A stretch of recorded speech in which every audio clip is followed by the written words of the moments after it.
Mən hesab edirəm ki, İranın bu təhdidi daha çox özünün yaxınlığında yerləşən ərəb ölkələrindəndir. İndi təbii ki, bizə qarşı da ola bilər. Çünki bu Hadid 110 o silahının, yəni belə dronunun uçuş məsafəsi 512 kilometrdir. Yəni 512 kilometrdən uzağa gedə bilmir. İndi əgər bu o dron İsrailə qarşı yönəlsəydi, İsrailə qarşı yönəlməyi nəzərdə tutsaydı, hər halda 2000 kilometr olardı və yaxud ən azı 1500 kilometr olardı. Bu isə 512, 520 kilometrdir.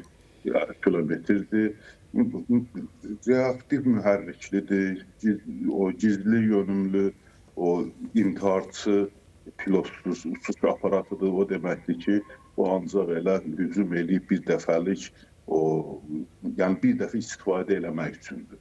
İranın bu təxribatçı hərəkətləri, yəni bu hərəkəti, yenə deyirəm, İslam ölkələrinə nəzərdə tutur, İslam ölkələrinə hücumu nəzərdə tutur. Zaten İran bu vaxta qədər ancaq bir dəfə İsrailin üstünə hücum eləmişdi, o da məcbur qaldığına görə hücum eləmişdi. Hər dəfə elə müsəlman ölkələrinə hədəf alıb, o sünnilərə qarşı, o sünni dövlətlərə qarşı mübarizə aparmaq və qonşu dövlətləri təhdid eləmək İranın o əbədi və əzəli missiyalarından biri olubdur. Bu da onun növbəti bir təxribatıdır, növbəti bir həmləsidir.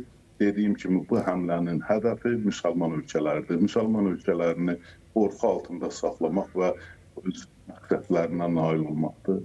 Mən hesab edirəm ki, İran bir qədər düşünsə daha yaxşı olar. Onun bu hərəkətləri bu regiona, yaxın şərqə, eyni zamanda bizə,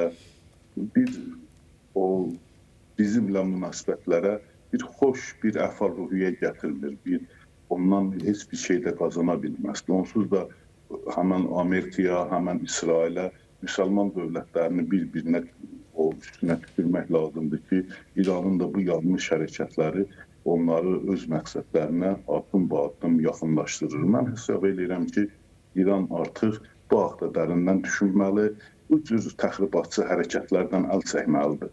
Bizim region, ümumiyyətlə, yaxın şərq ancaq və ancaq o dövlətlərin bir-biri ilə iqtisadi əlaqələri ilə bir yerlərə vara bilər. İqtisadi əlaqələr qurmaq əvəzinə, mehriban münasibətlər qurmaq əvəzinə bu cür təxribatçı hərəkətlərlə uzağa getmək olmaz və heç İranın o iqtisadi gücü də buna çatmır. Özü susuzluqdan yanır.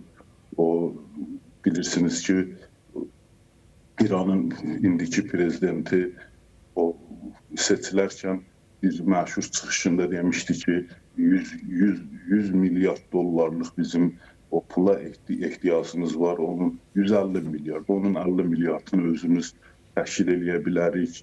Dünyadan isə 100 milyard dollar bizim ölkəyə investisiya qoysalar, yenidən neft və qaz borularımızı, yenidən neft və qaz yataqlarımızı istismar edə bilərik. Belə bir ehtimallar varkən, durub yenidən silahlara tarılmağız və o silahların hədəfi kimi o yaxın şərq ölkələrini, müsəlman ölkələrini hədəfə çevirmək İrana yaxşı bir şey vəd eləmiş. Məncə bu düşünülməmiş bir adım.